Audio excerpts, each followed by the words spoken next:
우리가 지난주에 영적 전쟁에 이 전쟁이 싸우는 곳이 어디냐 그러면 죄를 통해서 오고, 그 다음에 이 세상 풍속, 그 다음에 공중 권세 잡은 자들, 불순종, 그 다음에 혼과 육에 있는 불순물들, 이런 부분을 통해서 온다고 그랬습니다. 그래서 우리가 신앙생활이 시작되면 바로 뭐가 시작된다고 그랬어요? 영적 전쟁이 시작된다. 이걸 우리가 알고 우리가 방심하면 안 되는 거죠. 그래서 지혜를 가지고 방심하지 말고 자만하지 말고 이겨내자, 이런 부분에 대해서 말씀을 나눴습니다. 자, 그런데 영적 전쟁의 그 영역이 어디가 치열하게 이 영적 전쟁이 이루어지는 곳이 어디냐? 그것이 뭐냐 그러면 첫째가 우리의 마음이에요. 우리의 마음속은 영적 전쟁이 이루어지는 가장 중요한 핵심 장소입니다. 그래서 사단은 우리가 외적인 이런 것들 때문에 온 것이 아니라 우리 마음, 이 마음을 통해서 역사하는 경우들이 너무나 많다는 거죠. 그래서 여러분, 사단은 어디에 거한다고 그랬어요? 사단은 어떤 우리가 생각하는 어떤 장소나 어떤 그게 있는 게 아니고, 사단은 어두운 곳에 있습니다. 우리의 마음에 어떤 곳이요? 어두운 곳. 어두운 곳에 합법적으로 거기에 거하게 되는 거죠.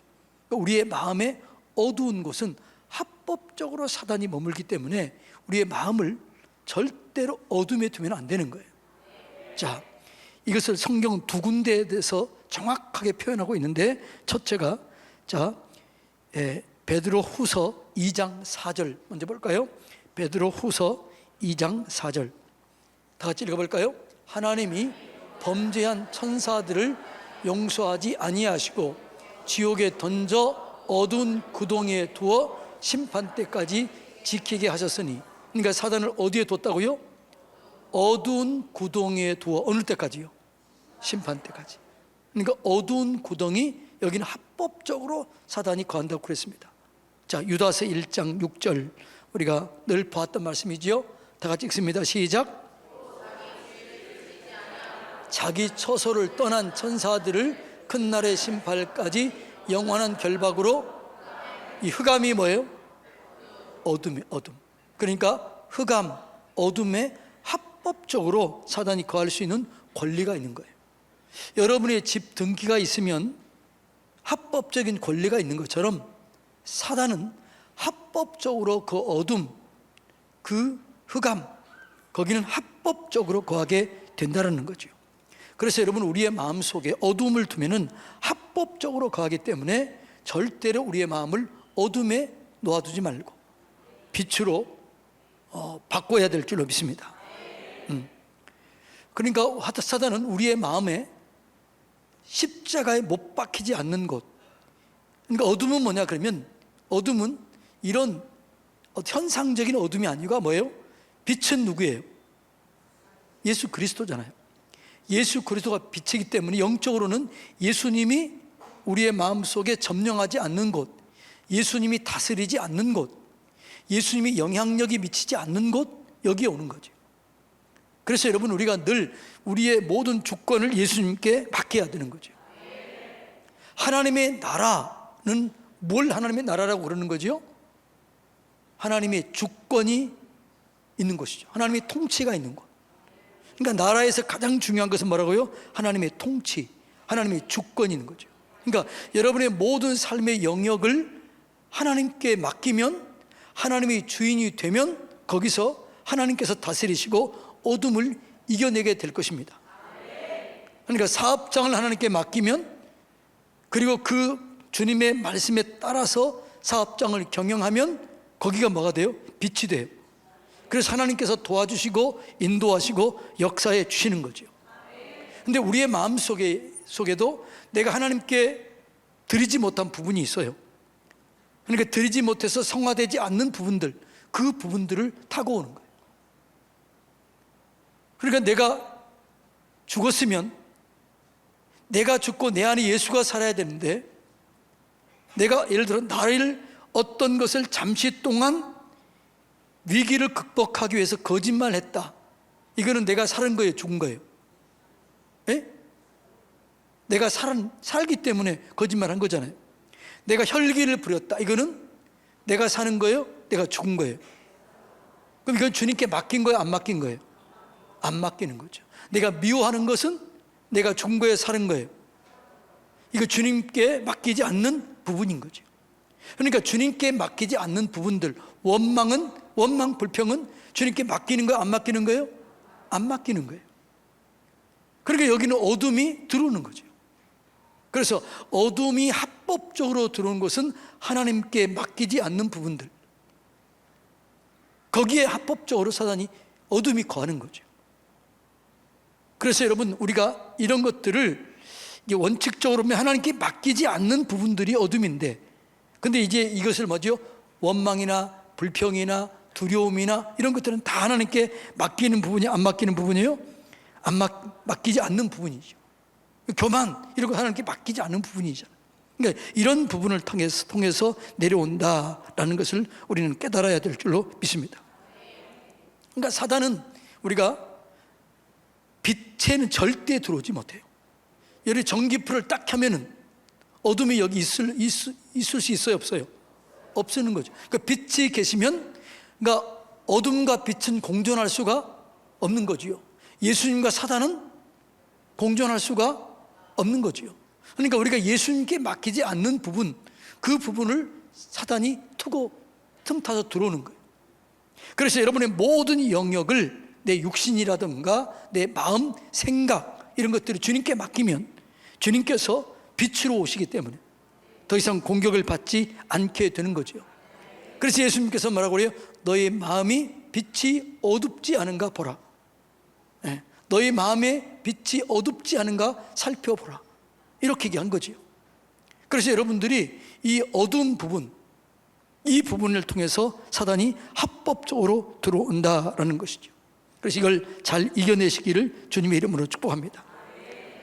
그런데 이 어둠이 죄의식, 죄에 대해서 죄를 지으면, 지난번에 얘기했죠. 죄를 지으면 죄 때문에 들어오게 되는 거죠. 그런데 죄를 지으면 죄의식이 생깁니다. 그런데 우리가 이것을 죄를 지을 때마다 어떻게 하라고 그랬죠? 죄를 지으면 이 죄 문제를 빨리 해결해야 돼요. 우리는 죄를 지을 수 있어요, 연약하기 때문에. 그런데 이 죄 짓는 부분을 빨리 하나님께 맡겨야 돼요. 예수 그리스도의 십자가로 옮겨야 돼요. 십자가로 옮길 때 예수 그리스도께서 이 죄를 사해 주시는 거죠. 그러니까 우리가 만일 우리 죄를 자백하면 그는 미쁘시고 의로우사 우리 죄를 사하시며 모든 불의에서 우리를 깨끗게 하시느니라. 그러니까 죄 짓는 것도 나쁘지만 진짜 나쁜 건 뭐예요? 회개하지 않는 거죠. 토설하지 않는 거죠. 맡기지 않는 거죠. 그래서 여러분, 우리는 우리의 죄와 허물을 예수님께 맡겨야 될 줄로 믿습니다. 맡기면 어떤 죄라도 하나님께서 용서하시고 씻어주시는 거죠. 누구라도 용서하고 씻어주시는 거죠. 여러분, 하나님께 귀하게 쓰였던 사람 중에 다윗 생각해 보세요. 그는 다른 사람의 아내를 취했습니다. 그것도 큰 범죄예요. 그런데 그 남편을 어떻게 해요? 죽게 한 거예요. 차도살인, 다른 사람의 손을 빌려서 죽게 한 거죠. 아무도 모르게 마치 사고를 가장해서 그렇게 죽인 거죠. 있을 수 없는 일이죠. 어떻게 이런 사람이 왕이 되고 어떻게 이런 사람이 이스라엘의 가장 위대한 왕이 될 수 있느냐라는 거예요. 그런데 다윗은 어떻게 철저하게 그걸 내려 회개합니다. 침상이 또도록 슬퍼합니다. 그리고 돌이킵니다. 그리고 용서를 받고, 그리고 어떻게 돼요? 그가 그 죄 문제를 해결하게 되는 것을 볼 수 있습니다. 그래서 모든 죄, 모든 이 죄의식은 예수 그리스도의 이름으로 해결되는 거죠. 예수 그리스도 안에서 해결되는 거죠. 자, 요한일서 1장 7절로 9절 한번 읽어볼까요? 그가 빛 가운데 계신 것 같이 우리도 빛 가운데 행하면 우리가 서로 사귐이 있고 그 아들 예수의 피가 우리를 모든 죄에서 깨끗하게 하실 것이라. 자, 그 피가 우리를 모든 죄에서 깨끗게 하실 것이다. 아멘. 8절. 만일 우리가 죄가 없다라고 말하면 스스로 속이고 또 진리가 우리 속에 있지 아니할 것이요. 그 죄가 없다고 하면 속이는 거예요. 누구를 속여요? 나를 속이고 하나님을 속이는 거예요. 그러니까 죄를 인정하라는 거죠. 그래서 우리가 죄를 인정하는 게 뭐냐? 9절 읽습니다. 시작. 만일.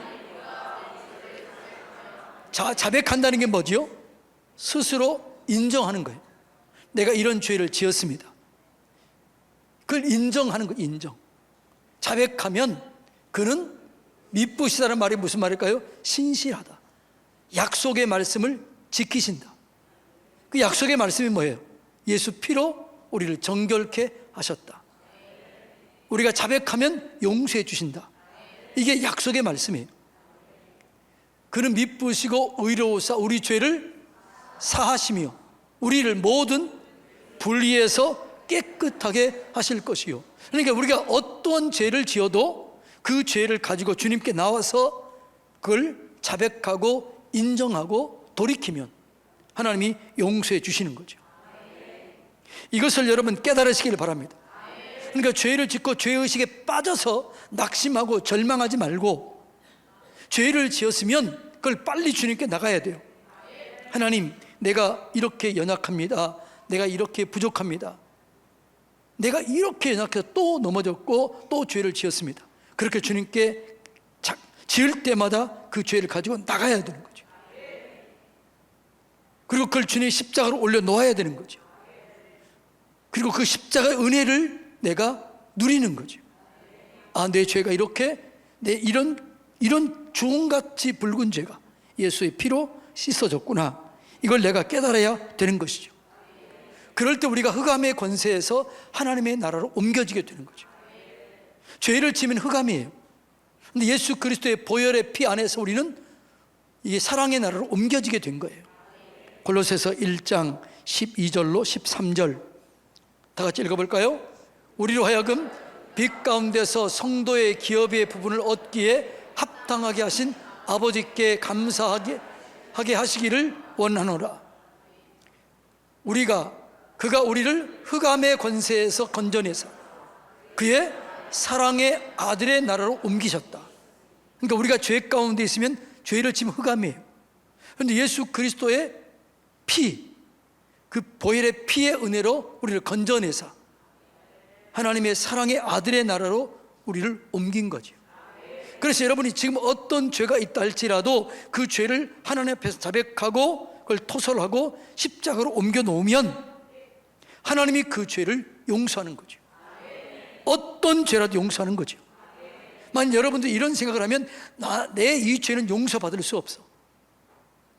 내 이 죄는 진짜 용서받을 수 없어. 나는 용서받을 수 없는 인간이야. 이렇게 얘기하면 십자가를 모독하는 거예요. 이해가 됐나요? 그러니까 십자가를 무력화시켜버리는 거죠. 그러니까 여러분들이 죄를 지면 나는 진짜 못된 인간이고 나는 절대 용서받을 수 없는 그런 사람이다. 그리고 자책하고 낙심하고 포기하면 그건 끝나버리는 거예요. 그럴수록 어떻게 한다고요? 하나님, 내가 이렇게 연약합니다. 이렇게 부족합니다. 주님, 이 죄를 위해서 십자가에서 처절하게 죽으신 것 내가 믿습니다. 그리고 나중에 이제 이걸 대적하는 법 가르쳐 드릴 테니까요. 그리고 싸우는 거죠. 할렐루야. 그것이 십자가를 바라보고 승리하는 것입니다. 그러니까 사단은 자꾸 어떻게 해요? 죄를 바라보게 해요. 그래서 그런데 우리는 누구를 바라봐야 돼요? 예수님을 바라봐야 돼요. 십자가를 바라봐야 돼요. 그 십자가를 바라볼 때, 아, 저기가 내 죄가 용서된 곳이구나. 내 저주가 끊어진 곳이구나. 이것을 믿게 되는 거죠. 인정하게 되는 거죠. 할렐루야. 그래서 죄의식을 가지고 공격하는데 이 공격을 주님께 나가서 십자가로 나와서 십자가의 보혈의 피로 이겨내시기를 축복합니다. 두 번째, 우리의 마음속에 뭐냐 그러면요, 교만한 마음. 교만은 원수 마귀의 갑옷이에요. 갑옷. 여러분, 사단의 가장 첫 번째 특성이 뭘까요? 교만이에요. 그는 하나님처럼 되려고 하다가 하나님을 대적하고 쫓겨난 거잖아요. 교만이 뭐예요? 하나님 없이도 된다. 하나님처럼 되려고 하는 게 교만이에요. 하나님 필요 없습니다. 이게 교만이에요. 하나님처럼 되려고 하는 게 교만이에요. 그래서 우리의 마음속에 이 교만을 통해서 사단이 합법적으로 들어오게 되는 것이죠. 자, 잠언 16장 18절 다 같이 읽어볼까요? 교만은 패망의 선봉이요 거만한 마음은 넘어짐의 앞잡이다. 자, 교만은 패망의 선봉이에요. 왜 교만은 패망의 선봉일까요? 교만은 패망의 선봉인 이유는 교만은 사단과 짝하는 거예요. 사단과 연합하는 거예요. 자, 야고보서 4장 6절 다 같이 읽어볼까요? 그러나 더욱 큰 은혜를 주시나니 그러므로 일렀으되 하나님이 교만한 자를 물리치시고 겸손한 자에게 은혜를 주신다 하였느니라. 아멘. 교만한 자를 베드로전서는 뭐라고 그래요? 대적한다. 교만한 자를 대적한다. 교만은 누구를 대적하는 거예요? 하나님을 대적하는 거예요. 여러분이 마음속에 교만이 있다, 하나님 없이도 된다, 이 모든 것이 내 능력이다 이렇게 생각하는 순간 하나님을 대적하는 거예요. 하나님을 대적하는 마귀의 속성이에요. 우리는 그런 줄도 모르고 거기에 무너지게 되는 것이죠. 그래서 여러분, 우리는 교만을 이겨내야 될 줄로 믿습니다. 교만은 사단의 속성이요, 이 교만의 반대가 뭐예요? 온유와 겸손이에요. 온유와 겸손은 누구의 마음이에요? 예수님의 마음이에요. 마태복음 11장 28절로 29절 다 같이 읽어볼까요? 수고하고 무거운 짐진 자들아 다 내게로 오라. 내가 너희를 쉬게 하리라. 자, 여러분, 마음이 온유하고 겸손한 사람은 어떻게 될까요? 짐이 없어요. 상처를 덜 받아요. 그런데 이 수고하고 무거운 짐, 내가 뭔가를 해보려고 하면 그게 다 무거운 짐이 돼요. 수고가 돼요. 이것을 주님께 맡기면 내 짐이 안 되는 거죠. 그래서 수고하고 무거운 짐진 자들아 다 나는 누구예요? 예수님께로 오라. 내가 너희를 쉬게 하리라. 어떻게 쉬느냐? 예수님과 함께 겸손한 마음, 온유한 마음을 가지면 쉬게 되는 거죠. 자, 읽어볼까요? 시작. 나는 마음이 온유하고 겸손하니 나의 멍에를 메고 내게 배우라. 그리하면 너희 마음이 쉼을 얻으리니. 자, 여기서 나는 온유하고 겸손하니 내게 배우라. 이 온유하고 겸손한 마음을 배우라. 어떻게 배워요? 멍에를 메고. 여러분, 이스라엘은요, 농사를 지을 때 어떻게 하냐 그러면요, 두 마리가 밭을 갑니다. 하나는 숙달된 큰 소, 하나는 이제 그 옆에서 배우는 소예요. 배우는. 그런데 이 배우는 소는 따라가면 되는 거죠. 큰 소를 따라가면 되는 거죠. 그래서 여러분, 우리가 온유하고 겸손하게 되는 것은 내 힘으로 돼야 안 돼요? 안 돼요. 우리는 본질상 교만해요.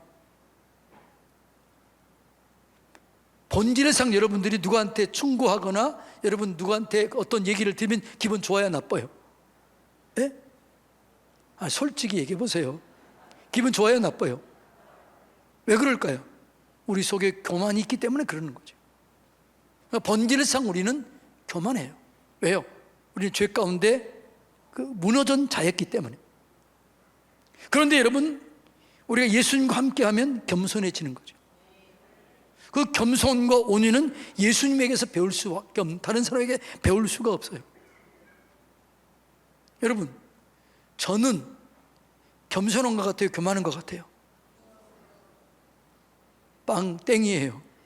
여러분, 저를 몰라서 그렇지, 저를 몰라서 그렇지 제 속에 교만이 있을까요, 없을까요? 있지요. 그런데 이게 드러나지 않는 거지. 잠깐 숨겨놓은 거지. 잠깐 덮어놓은 거지요. 그러니까 나 안에 예수가 없으면 내 안에 언제든지 교만은 나올 수 있는 거지요. 그러니까 여러분, 은혜 안에 거하지 않으면 우리는 교만이라고 하는 이 악한 사단에게 우리가 속는 거죠. 사단의 이 마음에 속는 거예요. 그러니까 은혜 안에 있으면 어떻게 돼요? 겸손해져요. 누가 뭐라고 얘기해도 그게 기분 나빠요, 안 나빠요? 은혜 안에 있으면 별로 안 나빠요. 그런데 내가 은혜 밖에 있으면 조금만 얘기하면 어떤 생각이 들어요? 예? 기분 나쁘지요. 그리고 어떤 생각이 들어요? 너 한 번만 더 걸려봐라. 이런 마음 들어요, 안 들어요? 드는 거지요. 그래서 우리의 마음은 본질적으로 교만해요. 이 교만한 마음은 우리 스스로 이겨낼 수 없어요. 그래서 예수님께서 뭐라고 그래요? 내게 배우라. 멍에를 먹어 내게 배우라. 그러면 온유하고 겸손해지면 그때 너희의 마음이 쉼을 얻게 될 것이다. 그래서 여러분, 아이고 집사님 왜 그것밖에 못해? 그러는 거예요. 그런 얘기 들으면 기분 좋을까 안 좋을까요? 만일 여러분에게 누가 생각이 있어 없어 지금 막 이런 얘기하면 기분 좋을까요 나쁠까요? 근데 겸손한 사람은 그런 얘기 들으면 어떡할까요? 아유 내가 그렇게 생각이 없어요. 기도해 주세요. 그럼 시험 들어요 안 들어요? 근데 교만한 사람 뭐라 그래요? 니는 어떻고? 뭐 이런 생각이 들면 시험에 드는 거죠. 근데 어떤 분은 진짜로 그래요. 어떻게 뭐라고 그러면 어떡해요? 아유 목사님 내가 그렇게 부족해요. 그렇게 연약해요. 목사님 기도해 주세요. 이런 사람은 시험에 안 들어요.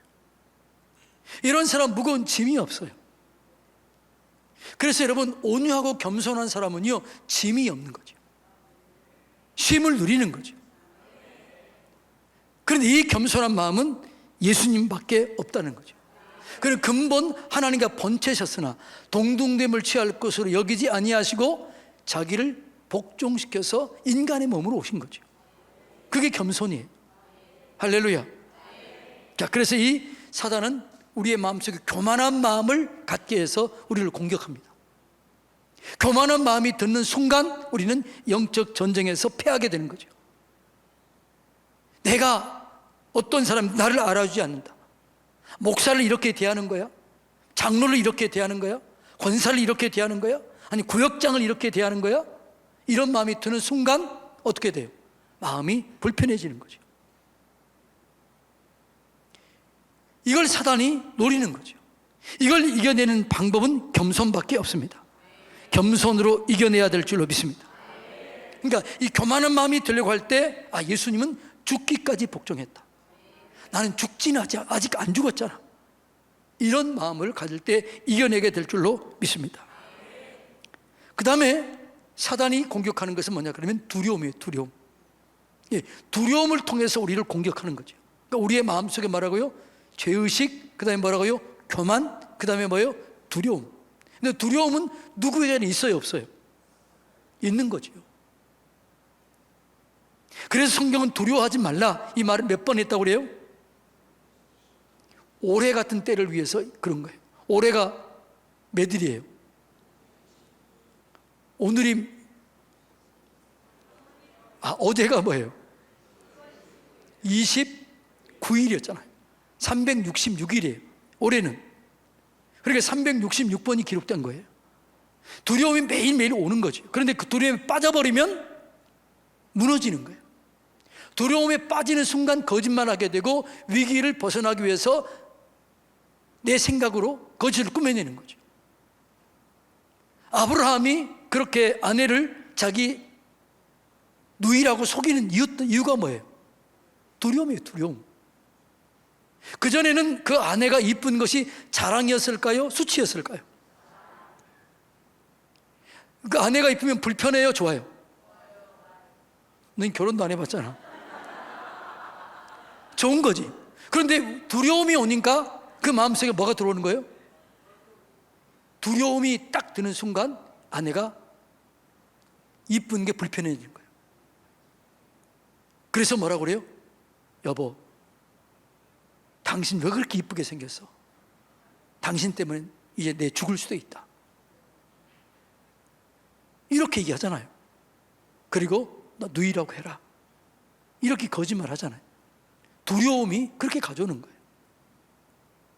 그래서 여러분 이 두려움을 이겨내야 돼요. 근데 두려움은 내 스스로 이겨낼 수 있다 없다? 이것을 이기는 방법은 하나님을 바라보는 것입니다. 할렐루야. 그 두려움에는 뭐가 따른다고 그랬어요? 형벌이 따라요. 두려워하면 그 일이 이루어져요. 자, 한번 볼까요? 요한일서 4장 18절. 자, 읽어볼까요? 시작.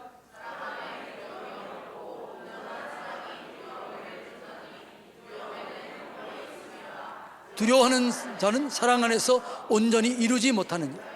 자, 사랑 안에 두려움이 없어요. 그러니까 예수님의 사랑을 경험하면 사랑 안에 있으면 두려움은 없어져요. 자, 이건 나중에 얘기하고, 두려움에는 뭐가 따른다고요? 형벌이 따른다는 거죠. 이 말은 무슨 말일까요? 두려워하면 그 일이 이루어지는 거죠. 두려워하면 반드시 그 일이 이루어지게 돼 있어요. 왜요? 그게 형벌이, 그게 성경적인 원리이기 때문에 그래요. 이 두려워하다가 고난과 역경과 멸망을 당한 그런 사람이 있어요. 누구예요? 욥이에요. 욥이 그렇게 동방의 의인이었지만 욥이 그의 자녀들이 10명이 하루아침에 죽어요. 재산이 하루아침에 날려져요. 그렇게 빼앗겼던 이유가 뭐예요? 두려움이에요. 두려움. 욥기서 3장 25절로 26절 다 같이 읽어볼까요? 시작. 내가 두려워하는 그것이 내게 임하고 내가 무서워하는 그것이 내 몸에 미쳤구나. 나에게는 평온도 없고 안일도 없고 휴식도 없고 다만 불안만 있구나. 불안, 두려움, 이것이 그대로 미친 거죠. 그러니까 욥은 정직하고 온전하고 동방에서 이런 사람이 없었던 거예요. 죄를 짓지 않았어요.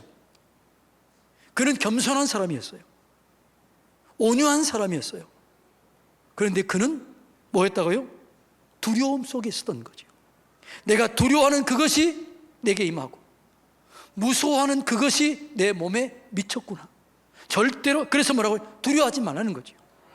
이 두려움은 누가 주는 거예요? 사단이 주는 거예요. 디모데후서 1장 7절 읽어볼까요? 시작.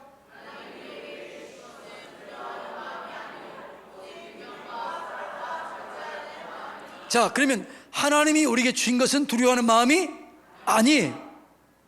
그 하나님이 주신 것은 어떤 마음이에요? 능력과 사랑과 절제하는 마음. 그러니까 두려워하는 마음은 하나님이 주신 마음이 아니기 때문에 이걸 받으면 돼요, 안 돼요? 받으면 안 돼요. 두려움이 오는 순간 이거를 밀어내야 돼요. 이걸 밀어낼 수 있는 비결이 뭐냐? 나는 하나님의 사랑하는 자녀다. 하나님이 나를 견고하게 붙잡고 있다. 이것을 내가 믿음으로 받아들이고 이것을 믿음으로 인정할 때 내 속에는 두려움이 사라지는 거예요. 우리 속에는 매일매일 두려움이 와요. 그런데 뭐라고요? 하나님이 나를 보호하고 계신다. 나를 사랑하시되 끝까지 사랑한다. 그러니까 사랑 안에 두려움이 없다는 거죠. 아까 요한일서 4장 18절 그랬잖아요. 사랑 안에 두려움이 없고, 그런데 두려움에는 형벌이 따른다고 그랬잖아요. 그래서 하나님의 사랑을 경험하면 두려움을 이겨낼 수 있는 거죠. 그런데 하나님은 우리를 어떻게 사랑해요?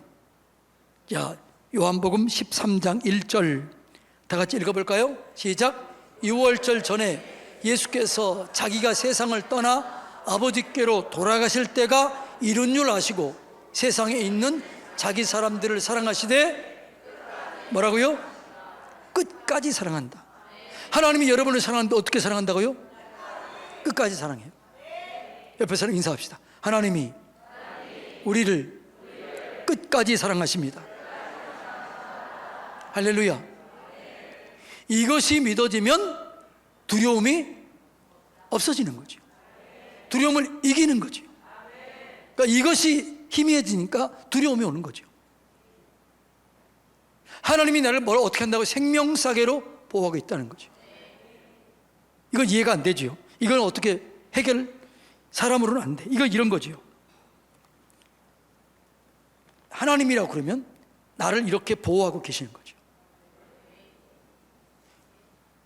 여러분이 지금 어디 안에 있어요? 하나님 안에 있어요. 누가 여러분을 흔들겠어요? 여러분을 해하려면 먼저 누구를 해야 돼요?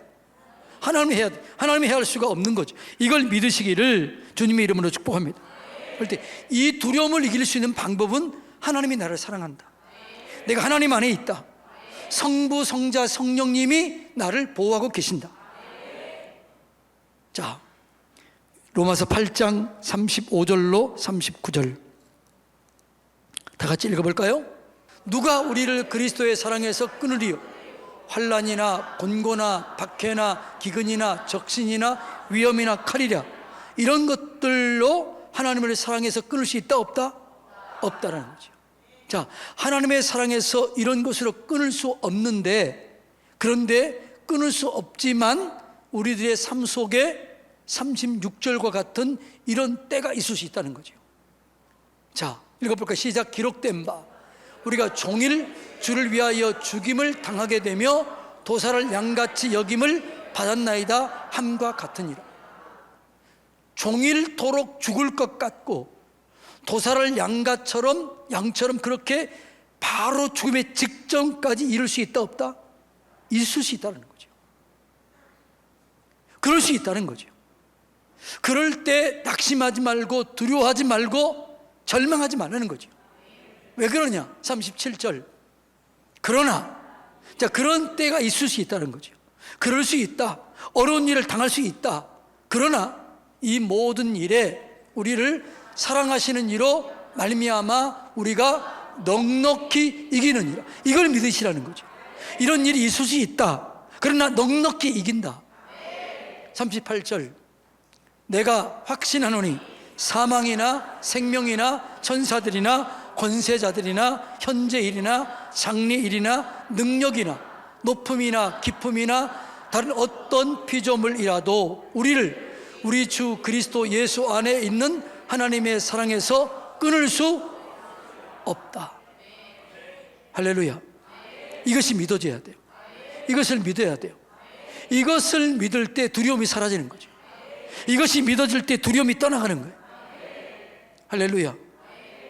여러분, 사단은 죄의식, 또 교만, 두려움 이런 것들을 통해서 역사한다는 거죠.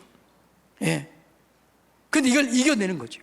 그 다음에 부정적인 생각이 오는 거죠. 여러분, 부정적인 생각이 들면 꼬리에 꼬리를 물고 계속해서 부정적인 생각으로 가요. 여러분, 한번 부정적인 생각이 들면 잠이 와요, 안 와요? 꼬리를 물고 계속해서 오는 거죠. 이런 부정적인 생각이 우리를 불면증으로 가게 하고 우리를 염려 가운데 머물게 하는 거죠. 염려, 불안 이런 게 다 두려움과 같이 오는 거죠. 부정적인 생각이 오는 거죠. 여러분, 그래서 이런 부정적인 생각이 오면은 좌절해요, 실패해요, 낙심해요, 절망이 오는 거죠. 그때 어떻게 해야 돼요? 이겨낼 수 있는 힘을 하나님이 주시는 거죠. 빌립보서 4장 13절 말씀 다 같이 읽어볼까요? 내게 능력 주시는 자 안에서 내가 모든 것을 할 수 있느니라. 자, 여러분, 진짜로 힘들고 어려울 때 있어요. 내가 다시 일어설 수 있을까? 내가 밥 먹을 수 있을까? 내가 단잠 잘 수 있을까? 이런 날이 안 올 것 같을 때도 있어요. 제가 그걸 경험했다고 그랬잖아요. 그때 여러분들이 기억하세요. 우리 목사님이 이겨냈다. 나도 이길 수 있다. 진짜 그럴 때가 있어요. 하루에 진짜 죽음이 실제로 죽을 것 같은, 그냥 의식이 사라지는 그럴 때 있을 수 있다고. 그때 우리가 이겨낼 수 있는 방법은 뭐냐? 그러면 이 말씀을 암송하는 거예요. 이 말씀을 의지하는 거죠. 내게 능력 주시는 자 안에서 내가 할 수 있다. 그렇게 얘기해도요, 진짜 내게 이 힘들면요, 그래도 이게 안 믿어지게요. 이게 계속해서 다운돼요. 그럴 때 계속해서 이 말씀을 읊조리고 이 말씀을 계속해서 암송하고 또 암송하고 또 암송해서 이걸 이겨야 될 줄로 믿습니다. 여러분들이 아직 그렇게 안 당해봤으니까 그렇게 자신 있게 얘기하지. 근데 진짜로 그런 어려움이 오면요, 누구도 감당이 안 돼. 그럴 때 계속해서 이 말씀을 반복해야 돼요. 반복해서 내게 능력 주시는 분이 하나님이시다. 그분이 이기게 하신다. 그분이 이겼다. 우리 목사님도 이겼다. 그러면서 이겨내시기를 축복합니다. 이 부정적인 생각이 끊임없이 오는 거죠. 그때 여러분, 내게 능력 주시는 분이 하나님이시다. 이걸 생각하면서 이겨내는 거죠. 계속해서 밤새도록. 그때 하나님이 역사하시면, 믿음이 들어오면요, 그때 이기는 거죠. 힘들고 어려운 일이 너무나 있을 수 있는 거죠. 도살할 양같이, 죽임당할 도살할 양같은 그런 때도 있을 수 있다는 거죠. 그때 기억하세요. 하나님이 함께 계신다. 하나님의 사랑에서 끊어지지 않는다.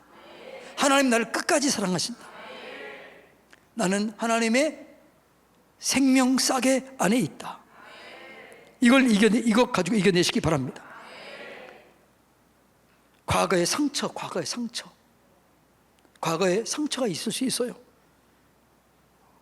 어떤 과거에 큰 어떤 무슨 트라우마가 있을 수 있는 거죠. 여러분, 부모에게 학대받은 친구들도 있고, 뱃속에서 학대받은 친구도 있고, 뭐 그런 게 있는 거죠. 저도요, 그런 상처가 있는 거죠. 제가 폐쇄공포증, 고소공포증 이런 것들이 있다고 그랬잖아요. 근데 지금 많이 회복이 됐지만, 그래도 고소공포증도 옛날에는요, 너무너무나 이게 못했어요. 제가 그랬잖아요. 바이킹 타다가 죽을 뻔했다고. 차라리 죽는 게 낫겠더라고.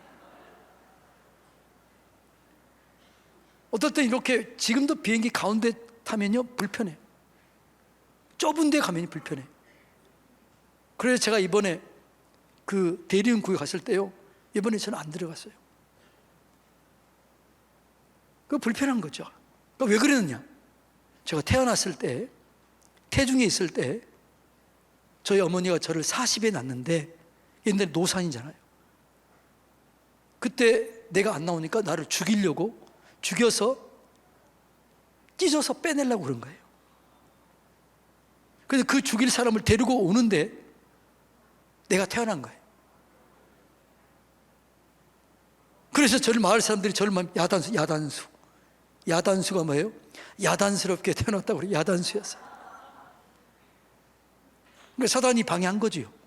목사 될 걸 알고, 뭐 사단은 과거는 모르니까, 뭐 그건 또 그렇죠. 미래는 모르니까 하여튼 방해한 거죠.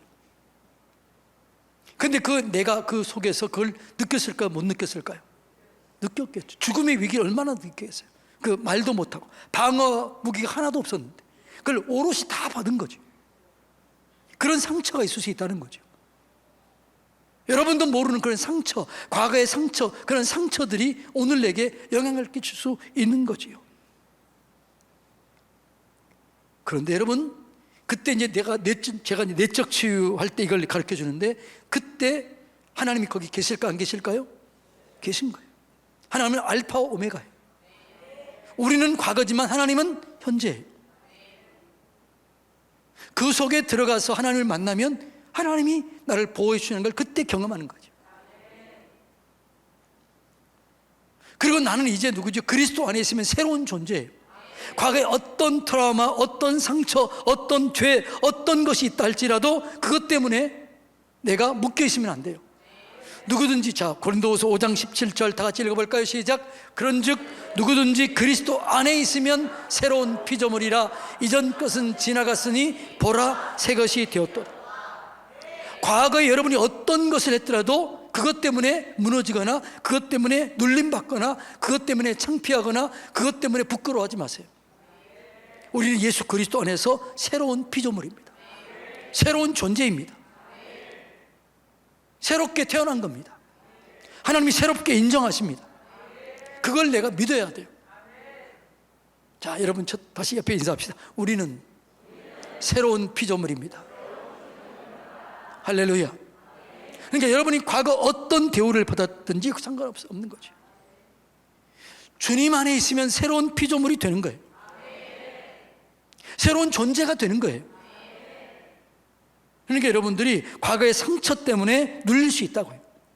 그런데 그 과거의 상처와 완전히 상처에 자유하시기 바랍니다. 이겨내시기 바랍니다. 그 과거의 상처에서 이겨내야 우리가 온전히 서게 되는 거죠. 그런데 여러분, 하나님은요, 이 내 속에 있는 것들을 이렇게 이런 것들을 허락을 해요. 왜 허락할까요? 왜 허락을 할까요? 내 약점을 드러내기 위해서 그래요. 내 연약함을 알게 하기 위해서, 껍질을 벗기기 위해서, 그걸 드러내게 허락하는 거죠. 그래서 이런 것들을 이겨내면서 내 껍질이 벗겨지게 되고 내 연약함이 드러나게 되고 내 본성을 알게 되는 거죠. 아, 내가 이렇게 약하구나, 내가 이렇게 부족하구나, 내가 이렇게 연약한 사람이구나, 내가 이렇게 형편없는 사람이구나, 이걸 깨닫게 하는 거죠. 그래서 나는 하나님 없이는 살 수 없는 사람이구나, 하나님이 도우심 없이는 내가 할 수 있는 건 아무것도 아니구나, 이걸 깨닫게 하는 거죠. 할렐루야. 아까 얘기했지요? 그래서 사단은 우리의 마음을 공격하는 거죠. 그래서 우리의 마음을 어둠을 빛으로 바꿔야 돼요. 그래서 하나님께서 뭐라고 그래요? 내 속에 있는 빛이 어둡지 않은가 보라, 이렇게 얘기하는 거죠. 자, 누가복음 11장 35절 다 같이 읽어볼까요? 시작. 이 말은 무슨 말? 내 안에 빛이 누구예요? 예수님이에요. 이 예수님이 내 안에 주인이 돼야 돼요. 내 안에 예수님이 주인이 되지 않으면 나는 어둠 속에 있는 거죠. 그래서 사도 바울이 뭐라고 해요? 내가 그리스도와 함께 십자가에 못 박혔다. 내가 죽고 내 안에 예수가 산다. 내가 죽고 내 안에 예수가 사는 게 내 안에 빛이 밝은 거예요. 내 안에 예수님이 없고 내가 살면 그게 빛이 어두운 거예요. 아까 얘기했던 것처럼. 이해가 되나요? 그래서 신앙인이라는 뭐냐? 내가 죽고 내 안에 사는 거죠. 그러니까 여러분, 그래서 어떤 부정적인 생각이 들거나 어떤 안 좋은 생각이 들거나 혈기로운 생각이 들거나 원망이 불평이 들거나 그럴 때 어떻게 해요? 나는 죽었다. 자, 여러분 속에 원망 불평이 딱 나오려고 한다. 그때 한번 외치세요. 시작. 아, 그 정도 가지고 안 돼. 시작. 혈기가 올라오려고 할 때 나는 음란한 생각이 올라오려고 할 때 나는 죽었다. 나는 죽었습니다. 하나님 내 안에 주인이십니다. 이렇게 고백할 때 그걸 이길 수 있는 거죠. 신앙은 뭐라고요? 주인을 바꾸는 거죠. 내가 주인에서 예수님이 주인 되는 거죠. 그럴 때 우리가 죄를 이기고 마귀를 이기고 세상을 이기고 어둠을 이기게 될 줄로 믿습니다. 이게 영적 전쟁의 마음에서, 영적 전쟁에서 이기는 길이라는 거죠. 예. 그래서 여러분 어떻게 해야 돼요? 내 안에서 고의적인 죄를 짓지 않아야 돼요. 고의적인 죄를 뭐라? 고범죄라고 그래요. 고의적으로, 계획적으로 죄를 짓거나 그러면 안 돼야 돼요. 실수로, 무의식적으로. 그런데 고의적으로, 계획적으로 범죄를 할 때 어둠이 이미 그 속에 역사하는 거죠. 유다가 왜 그랬을까요? 유다는 어떤 사람이었어요?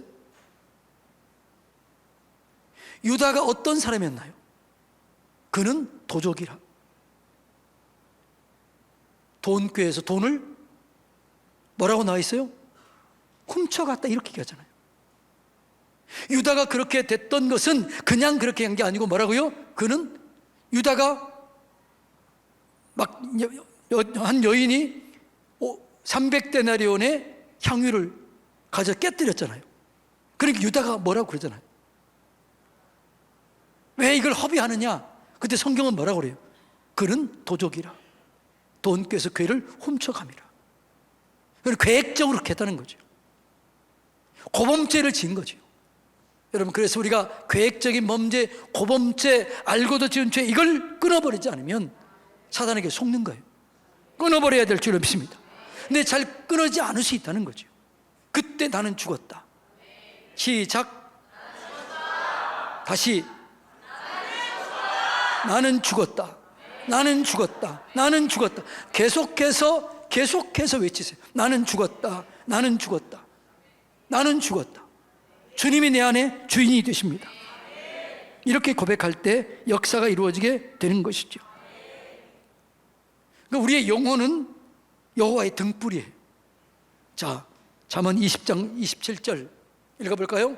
사람의 영혼은 여호와의 등불이라 사람의 깊은 속을 살피느니라. 그러니까 우리 속에 여호와의 등불이 켜 있어야 돼요. 그게 말씀이에요. 예, 여러분, 말씀이 나를 이기게 하는 거죠. 누가 이 청년을 깨끗게 하리요? 주의 말씀을 따라 삼갈지니라. 주의 말씀은 내 발의 빛이요 내 길의 등불이다. 이렇게 나오잖아요. 그러니까 말씀이 우리 속에 있게 해야 돼요. 말씀이 예수 그리스도잖아요. 예수 그리스도가 내 안에 머물 때 죄를 이기고 마귀를 이기고 세상을 이기게 될 줄로 믿습니다. 아무리 강한 것 같아도요, 자만하면 무너집니다. 교만하면 무너집니다. 자, 베드로가 무너졌잖아요. 베드로는 어떤 사람이에요? 주는 그리스도시요 살아계신 하나님의 아들이십니다. 아무도 얘기하지 않았을 때 그렇게 얘기했어요. 그리고 베드로가 뭐라고 그래요? 다 주를 버릴지라도 나는 주님을 버리지 않겠습니다. 이게 진심이었을까요? 거짓이었을까요? 그리고 예수님을 잡으려고 대제사장과 로마 병정들이 왔을 때 베드로가 어떻게 해요? 칼을 빼가지고 제사장의 종 말고의 귀를 잘라버려요. 그리고 두려움이 없는 사람이었어요. 로마의 병사들도 두려워하지 않았어요. 제사장 세력들도 두려워하지 않았었어요. 처음에는. 예. 그런 그가 어떻게 됐을까요? 나중에는 부인하고 저주까지 하잖아요. 왜 그랬을까? 왜 베드로가 그렇게 넘어졌을까요? 그 이유를 성경은 이렇게 얘기합니다. 자, 누가복음 22장 31절 32절 다 같이 읽어볼까요? 시작.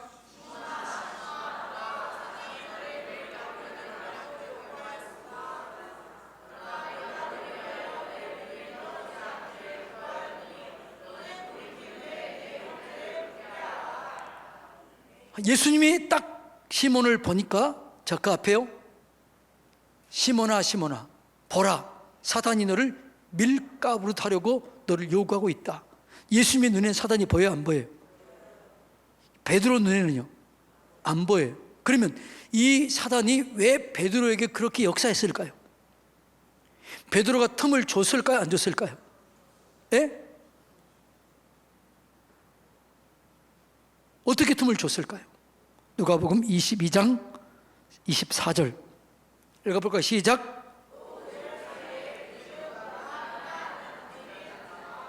다툼인 다툼. 그래서 이 다툼이 사단에게 먹이를 주는 거예요. 사단을 끌어오는 거예요. 그래서 여러분, 교회나 가정이나 절대로 다투면 안 돼요. 여러분, 가정이 다투면 사단이 역사해요. 교회가 다투면 사단이 거기 역사해요.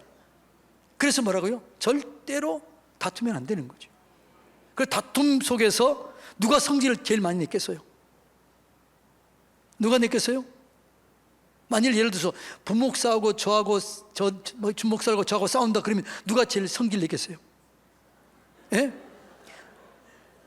부목사들이 저한테 덤비면 누가 성질 제일 내겠어요? 제가 성질 제일 내겠지. 왜요?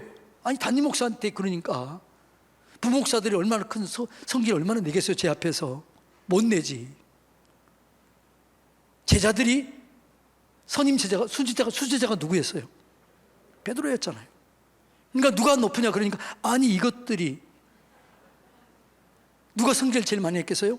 베드로였지요. 베드로가 그 다툼 속에 혈기 속에 사단이 들어와 버린 거죠. 자, 그래서 그들 사이에 그중 누가 크냐 다툼이 났다는 거죠. 그 베드로 자만했을 때, 교만했을 때, 그리고 사단이 들어와 다퉜을 때 들어온 거죠. 어둠을 타고 들어오는 거죠. 그래서 교만은 패망의 선봉이 되는 거죠. 베드로가 자만한 거죠. 예. 여러분, 우리가 사단에게 문을 열어주면 사단이 공격할 수 있는 합법적으로 공격합니다. 이 공격거리를 제거해야 돼요. 할렐루야. 그래서 절대로 교만하지 마세요. 그 빨리 교만하실 수 있어요. 그러면 빨리 회개해야 돼요. 아유, 내가 또 넘어져. 저도 그럴 때 있을까요, 없을까요? 여러분 안에 제가 여러분에게는 성질 잘 내요, 안 내요? 우리 부교육자한테는 가끔 낼까 안 낼까요? 어떻게 알아요? 가끔 내요. 막 뭐라고 그러죠. 여러분은 안 낼 것 같죠. 제가 막 뭐라고 그래요. 제 아내에게는 가끔 성 낼까요, 안 낼까요? 성질 낼 때 있어요. 그럴 수 있다는 거죠. 그때 중요한 게 뭐냐, 빨리 돌이켜야 돼요. 아, 내가 넘어졌구나. 내가 무너졌구나. 아, 내가 실수했구나. 이렇게 되면 이겨낼 수 있는 거죠. 근데 끝까지 그걸 하면 무너지게 되는 거죠. 예. 그러니까 사단은요, 우리는 근데 한 가지 중요한 것은 하나님이 허락하신 범위 안에서만 사단이 역사할 수 있다는 거죠. 철로 역정에 보면은 중간에 보면 뭐냐 그러면요, 사단이 늑대가 사자가 옆에 있어요. 그런데 뭐라고 그러냐면 똑바로 가라, 똑바로 가운데로 똑바로 가라, 쭉 가라 그래요. 근데 사단이 가니까 싹 사자가 달려들어요. 근데 오다가 어떻게 해요? 사자가 달려들다가 툭 멈춰요. 왜 그랬을까요? 목에 쇠사슬이 트여 있었거든. 그렇게 채워 있었기 때문에 가운데까지, 여기까지 딱 물려고 여기까지 왔는데 못 물어. 하나님이, 그러니까 이런 거지요. 사단이 우리를 밀가부로도 탈 수는 있어요. 그런데 하나님이 우리를 넘겨주지는 않는다는 거죠. 이건 믿으세요. 사단이 너를 밀가부로 타려고 너를 요구했다. 그런데 내가 너를 넘겨주지 않았다는 거죠. 여러분, 이걸 믿고 깨달으시길 바랍니다. 그럼 하나님 왜 이렇게 허락하실까? 내 약점이 뭔가를 깨닫도록 하기 위해서인 거예요. 여러분, 오늘도 죄 가운데 있었어요, 없었어요? 안 그런 척 하면서 있을 수 있지요. 어제도 있을 수 있었고 오늘도 있을 수 있고 내일도 있을 수 있다는 거죠. 그런데 그것이 어제 지은 죄, 오늘 지은 죄, 내일 지은 죄 각각 달라요? 거의 비슷해요. 거의 비슷하지요. 그것이 여러분의 뭐예요? 약점이라는 거죠. 그 약점의 껍질을 깨버려야 돼요. 그래서 그걸 허락하시면서 아들아, 딸아, 이게 너 약점이야. 이 약점을 역이용해라. 이게 약점이기 때문에 이 약점을 보완해라. 이겨내라. 이걸 이겨내면 너는 귀하게 쓰임받을 수 있다는 거죠. 그런데 사람마다 다 약점이 같아요, 달라요? 다른 거죠. 어떤 사람은 물질이 약해. 어떤 사람은 이성에 약해. 어떤 사람은 혈기에 약해. 어떤 사람은 명예욕에 약해. 다 달라요. 게하시는 물질 때문에 망했고, 다윗은 이성 때문에 무너졌고, 노아는 술 때문에 무너졌고, 다 약점이 있는 거죠. 근데 사단은 그걸 정확하게 알아요. 그래서 그걸 공격하는 거죠. 그때 뭐라고요? 넘어질 때 또 일어서면서 이게 약점이군. 하나님, 계속 넘어지더라도 포기하지 말고, 중단하지 말고, 낙심하지 말고 계속해서 하나님 도와주세요. 하나님 도와주세요. 하나님 도와주세요. 또 넘어졌습니다. 그러나 일어납니다. 그러나 나는 포기하지 않습니다. 싸워 이길 것입니다. 이렇게 이겨내게 되는 것이죠. 그리고 마귀를 대적하시기 바랍니다. 마귀를 대적하면 피하게 돼 있어요. 마귀는 대적해야 돼요. 그래야 피하게 돼 있어요. 자, 야고보서 4장 7절 읽어볼까요? 시작.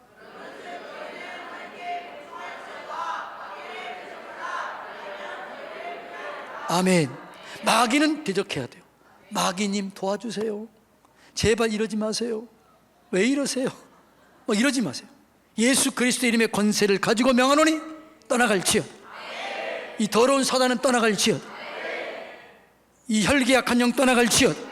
분냄에 약한 영 떠나갈지어다. 거짓에 약한 영 떠나갈지어다. 음란에 약한 영 떠나갈지어다. 당짓는 약한 영 떠나갈지어다. 이렇게 명령해요. 여러분들이 어떤 그 분노가 쏟아져 올 때, 혈기가 나올 때, 거짓이 올라올 때, 음란과 정욕이 올라올 때 단호하게 꾸짖고 명령하세요. 이걸 그렇게 우리가 이기게 되는 것이죠. 여러분의 약점이 뭔지 아나요? 한번 물어보세요. 대답은 하지 마시고. 자, 물어보세요. 약점이 뭔지 아십니까? 오늘 여러분의 약점이 뭐예요? 두려움, 교만, 또 뭐 죄의식, 이런 과거의 상처, 불안, 염려, 이런 것들이 다 약점일 수 있다는 거죠. 뭐 얘기하지 않았지만 뭐 정욕, 음란, 이런 것들, 술.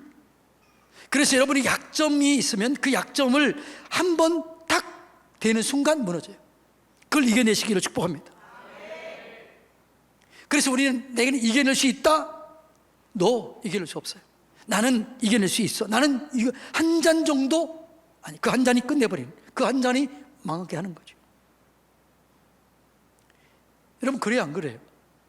그 조그만 그것이 무너지게 하는 거죠. 이걸 잘 이겨내시기를 주님 이름으로 축복합니다. 마귀를 이겨낼 수 있는 길은 회개입니다. 겸손입니다. 내 영혼을 깨끗하게 하는 것입니다. 마귀가 우리를 고발할 때 절대로 합리화시키지 마세요. 변명하지 마세요. 어떻게 해야 돼요? 인정하세요. 그리고 그걸 보완하세요. 내가 이렇게 약하다. 이게 내 약점이다. 합리화시키지 말고 나가시기 바랍니다. 자, 그리고 예수님의 이름을 강하게 사용하시고 예수님의 성품을 가져야 되는 거죠. 자, 베드로가 나면서부터 안진병이 난지 뭘로 치료해요? 예수 이름으로 치료해요. 그런데 사단이 공격을 해와요. 그때 베드로가 이 공격에 지지하는 것은 뭐예요? 왜 우리를 주목하느냐? 이 사람이 이렇게 된 것은 우리가 한 게 아니다. 예수 이름으로 난 믿음으로 한 거다. 그는 겸손을 선택했어요. 예수님의 마음을 선택했어요. 그래서 이긴 거예요.